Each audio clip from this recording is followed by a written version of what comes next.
প্রিয় ভাই বোনেরা, প্রিয় মা বোনেরা, আসসালামু আলাইকুম।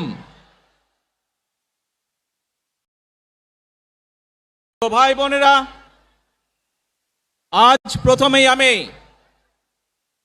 রাব্বুল আলামিনের দরবারে হাজারো লক্ষ কোটি শুকরিয়া জানাতে চাই। রাব্বুল আলামিনের অশেষ রহমতে আজ আমি আমার প্রিয় মাতৃভূমিতে ফিরে আসতে পেরেছি আপনাদের দোয়ায়। আপনাদের মাঝে প্রিয় ভাই বোনেরা, আমাদের এই প্রিয় মাতৃভূমি 1971 সালে লাখো শহীদের রক্তের বিনিময়ে অর্জিত হয়েছিল। ঠিক একইভাবে 75-এ আবার 7ই নভেম্বর আধিপত্যবাদীদের হাত থেকে রক্ষার জন্য সেদিন সিপাহী জনতার বিপ্লবের মাধ্যমে আধিপত্যবাদের হাত